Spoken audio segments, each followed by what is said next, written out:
Australia's next Prime Minister came from humble beginnings. Australia's Prime Minister-elect Anthony Albanese is a politician molded by his humble start to life as the only child of a single mother who raised him on a pension in gritty inner Sydney suburbia. He is also a hero of multicultural Australia, describing himself as the only candidate with a non-Anglo-Celtic name to run for Prime Minister in the 121 years that the office has existed. His friends pronounce his name Albanese, like Bolognese. But having been repeatedly corrected over the years by Italians, the nationality of his absent father, he introduces himself and is widely known as Albanese. He shared the stage during his victory speech with Senator Penny Wong, who will become Foreign Minister. Her father was Malaysian Chinese and her mother European Australian. "I think it's good. Someone with a non-Anglo-Celtic surname is the leader in the House of Representatives and someone with a surname like Wong is the leader of the government in the Senate," Albanese said.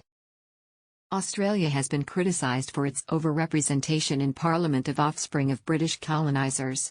Britain is no longer the major source of Australia's immigrants since racist policies were dismantled in the 1970s. Around half of Australia's multicultural population was born overseas or has an overseas-born parent. Chinese and Indians are now immigrating in large numbers.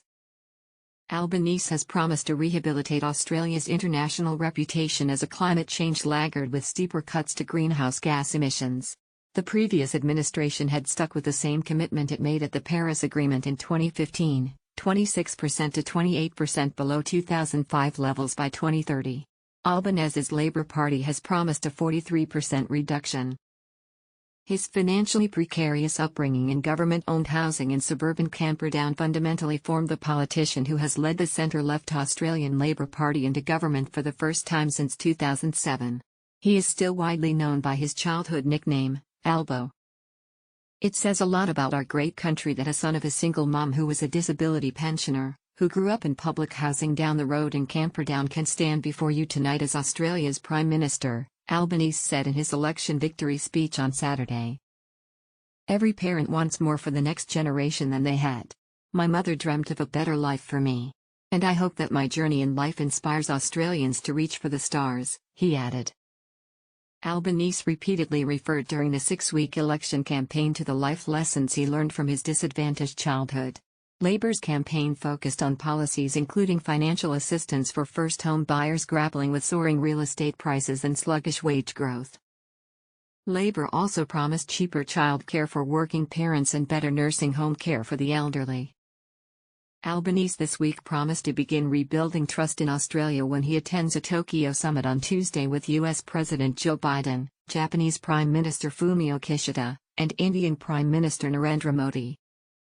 Albanese said he will be completely consistent with Prime Minister Scott Morrison's current administration on Chinese strategic competition in the region. But he said Australia had been placed in the naughty corner in United Nations climate change negotiations by refusing to adopt more ambitious emissions reduction targets at a November conference. "One of the ways that we increase our standing in the region, and in particular in the Pacific, is by taking climate change seriously," Albanese told the National Press Club. "Biden's administration and Australia will have a strengthened relationship in our common view about climate change and the opportunity that it represents," Albanese said. Albanese blamed Morrison for a whole series of Australia's international relations being damaged. He said Morrison misled the United States that a secret plan to provide Australia with a fleet of submarines powered with US nuclear technology had the support of Albanese's Labour Party. In fact, Labour wasn't told of the plan until the day before it was announced in September.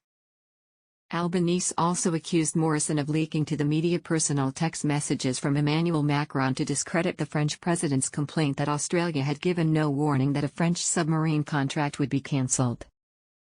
In November, French ambassador to Australia Jean-Pierre Thibault described the leak as a new low and a warning to other world leaders that their private communications with the Australian government could be weaponized and used against them. Labour also has described a new security pact in China and the Solomon Islands as Australia's worst foreign policy failure in the Pacific since World War II. As a young child, to spare Albanese the scandal of being illegitimate in a working-class Roman Catholic family in socially conservative 1960s Australia, he was told that his Italian father, Carlo Albanese, had died in a car accident shortly after marrying his Irish-Australian mother, Marianne Ellery, in Europe. His mother, who became an invalid pensioner because of chronic rheumatoid arthritis, told him the truth when he was 14 years old: his father was not dead and his parents had never married. Carlo Albanese had been a steward on a cruise ship when the couple met in 1962 during the only overseas trip of her life. She returned to Sydney from her 7-month journey through Asia to Britain and continental Europe almost 4 months pregnant, according to Anthony Albanese's 2016 biography Albanese, Telling It Straight. She was living with her parents in their local government-owned house in inner suburban Camperdown when her only child was born on March 2, 1963. Out of loyalty to his mother and a fear of hurting her feelings, Albanese waited until after her death in 2002 before searching for his father. Father and son were happily united in 2009 in the father's hometown of Barletta in southern Italy. The son was in Italy for business meetings as Australia's Minister for Transport and Infrastructure. Anthony Albanese was a minister throughout Labour's most recent 6 years in power and reached his highest office, Deputy Prime Minister, in his government's final 3 months, which ended with the 2013 election. But Albanese's critics argue that it's not his humble background but his left-wing politics that make him unsuitable to be Prime Minister. The Conservative government argued he would be the most left-wing Australian leader in almost 50 years since the crash-through reformer Gough Whitlam, a flawed hero of the Labor Party. In 1975, Whitlam became the only Australian Prime Minister to be ousted from office by a British monarch's representative in what is described as a constitutional crisis. Whitlam had introduced during his brief but tumultuous 3 years in power free university education, which enabled Albanese to graduate from Sydney University with an economics degree despite his meagre financial resources. Albanese's supporters say that while he was from Labour's so-called socialist left faction, he was a pragmatist with a proven ability to deal with more conservative elements of the party. Albanese had undergone what has been described as a makeover in the past year, opting for more fashionable suits and glasses. He has also shed 18 kilograms, 40 pounds, in what many assume was an effort to make himself more attractive to voters. Albanese says he believed he was about to die in a 2-car collision in Sydney in January last year and that was the catalyst for his healthier life choices. He had briefly resigned himself to a fate he once believed had been his father's. After the accident, Albanese spent a night in a hospital and suffered what he described as external and internal injuries that he has not detailed. The 17-year-old boy behind the wheel of the Range Rover SUV that collided with Albanese's much smaller Toyota Camry sedan was charged with negligent driving. Albanese said he was 12 when he became involved in his first political campaign.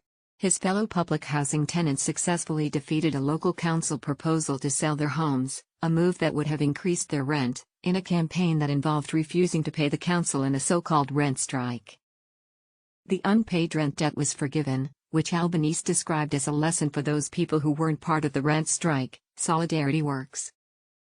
As I grew up, I understood the impact that government can have, on making a difference to people's lives, Albanese said.